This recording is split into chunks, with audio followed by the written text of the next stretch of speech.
मित्रों, green tea with doctor Vatsyayan के इस एपिसोड में आप सबका स्वागत है। जैसे आप जानते हैं कि पिछले कुछ एपिसोड से हम हमारी जो किचन में जो भी स्पाइसेस पड़ी होती हैं उनका औषधीय महत्व क्या है, उनके ऊपर मैं आपके साथ जो आयुर्वेद के जो ऋषियों ने, जो मनीषियों ने अपने विचार कहे हैं, आपके साथ साझे कर रहा हूँ। आज जिस हम हर्ब की, जिस स्पाइस की बात करने जा रहे हैं, वो दुनिया के हर एक सभ्यता संस्कृति में हजारों सालों से इस्तेमाल होती आई है और उसका नाम है लहसुन। लहसुन बोलते हैं ऐसे, और इसका दूसरा नाम संस्कृत में इसको रसोन भी बोलते हैं। और रसोन का शाब्दिक अर्थ ये है कि ऐसी कोई चीज, ऐसी कोई खाद्य पदार्थ जिसमें एक रस कम हो, रस ऊन। तो रसोन या लहसुन एक ऐसी औषधि है, ऐसी स्पाइस है जिसमें मधुर, कटु, तिक्त, लवण, कषाय, ये 5 रस जिसमें विद्यमान रहते हैं, सिर्फ अमल को छोड़कर। तो it is a rare herb और आयुर्वेद में भी इसका सदियों से प्रयोग होता आया है। और ये प्रभाव में जो कफ और वात को नष्ट करती है, लेकिन पित्त की वृद्धि करती है। और इसकी एक जो पर्टिकुलर अडर या इसकी जो पर्टिकुलर इसकी गंध होती है, वो इसमें जो सल्फर कंपाउंड मौजूद होते हैं उसके कारण होती है। तो लहसुन को कार्मिनेटिव, डाइजेस्टिव, स्टिमुलेंट, अफारे को रोकने वाला, anti flatulent, anti cancer, anti tumour, तो इसके बहुत से गुण इसके बताए गए हैं। आम हमारी दाल सब्जियों में लहसुन का छोंक तो लगता ही है, जो लोग इस लहसुन को खाते हैं।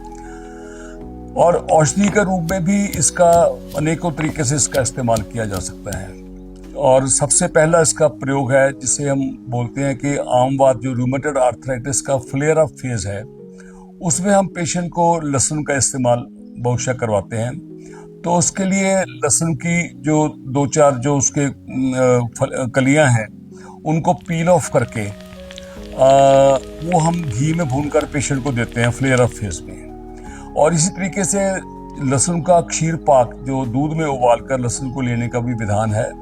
तो वो इंटरनल यूज में, जो रूमेटॉइड आर्थराइटिस में जब उसकी तीव्र अवस्था हो, जब बीमारी का अटैक बढ़ रहा हो, तो उस कंडीशन में लहसुन देने से बहुत अच्छा लाभ होता है।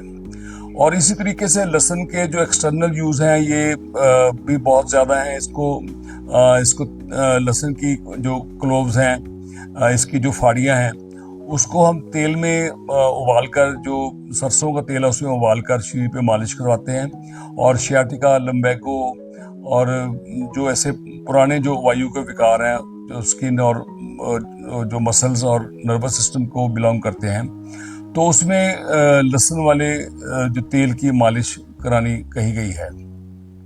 मैंने अपने व्यवहार में देखा है कि बहुत से लोग, एक आम धारणा पड़ी हुई है लहसुन का, सुबह खाली पेट उठकर प्रयोग करते हैं, जो कि आयुर्वेद की दृष्टि से कोई ज़्यादा संगत नहीं लगता।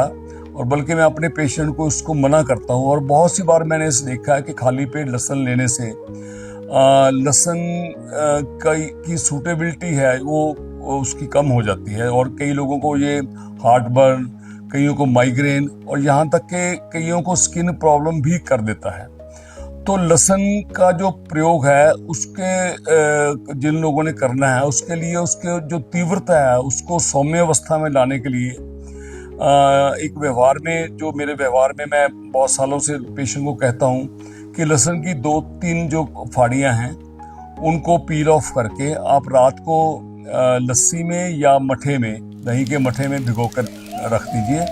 और सुबह उठ के फिर उसको आप निकाल कर जो दही या लस्सी उसको फेंक दें। फिर उस लहसुन की फाड़ियों को आप घी में भूनकर उसका इस्तेमाल करें। जिन लोगों को लहसुन की एलर्जी है, चूंकि मैंने तो कई बार ऐसे भी पेशेंट देखे हैं जिनको लहसुन की वजह से स्किन में बॉयल्स और ऐसे फोड़े, फिंसियाँ, पिंपल्स होते देखे हैं। और जब पेशेंट की हिस्ट्री लेते हैं, पेशेंट हमारे पास आने से पहले बहुत दवाइयाँ खा चुका होता है। तो ये आयुर्वेद की ही एक महानता है कि वो हर चीज़ के चेक एंड बैलेंस हैं। हम ये पहचान लेते हैं कि पेशेंट को लहसुन की एलर्जी है, तो लहसुन को हम उसका प्रयोग है वो या बंद करवा देते हैं और या फिर उसका कोई रूपांतरण करके उसको देते हैं। मैं कई बार सोचता हूँ कि लहसुन जैसी औषधि बल्कि आयुर्वेद ग्रंथों में से महाऔषधि कहा गया है, द ग्रेट मेडिसिन कहा गया है। तो इतनी अच्छी औषधि को कई बार तामसिक कहकर या ऐसे कहकर या उसमें रिलीजियस कोई चीजें जोड़कर उसकी महत्वता को कम कर दिया गया है। ऐसी बात नहीं है कि लहसुन कोई शरीर में कोई तामसिक विकार करता है। तामसिक विकार के तो और भी बहुत से कारण हो सकते हैं। तो हर सभ्यता संस्कृति में लहसुन के जो दिव्य उत्पत्ति है उसके बारे में स्टोरीज चलती हैं और आयुर्वेद ग्रंथों में भी ऐसा कहा गया है। हिंदुस्तानी जो हमारे हिंदू ग्रंथ है उसमें भी ऐसी मान्यता है कि जब देवताओं और राक्षसों का आपसी युद्ध हुआ था उस वक्त जो अमृत जो निकला था सागर मंथन से, तो उसके लिए जो अमृत को पाने के लिए छीना झपटी हुई थी, जो उस पर जो बूंदें जो उससे जो जमीन पर गिरी थी उसके बाद वहां से लहसुन की उत्पत्ति हुई। तो जिस चीज की उत्पत्ति ही अमृत से हुई हो तो वो तामसिक कैसे हो सकता है।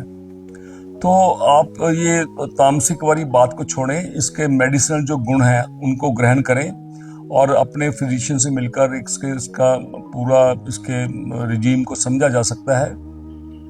लशुनादि वटी आयुर्वेद में बहुत अच्छी एक दवाई आती है और मैं अपने पेशेंट्स को इसको अनेक योगों के साथ मिलाकर देता हूँ। और जिन लोगों का कोलेस्ट्रॉल हाई रहता है, जिन लोगों को मोटापा रहता है, पेट गैस रहती है, ऐसे बहुत से योगों में मैं और औषधियों के साथ उसका सम्मिश्रण करके पेशेंट को देता हूँ। तो बहुत अच्छा लाभ होता है और कितना भी ट्राइग्लिसराइड बड़ा हो 10-15 दिन में, 1 महीने में पेशेंट का वो बिल्कुल नॉर्मल आ जाता है। हम उसकी डाइट रिस्ट्रिक्ट करते हैं।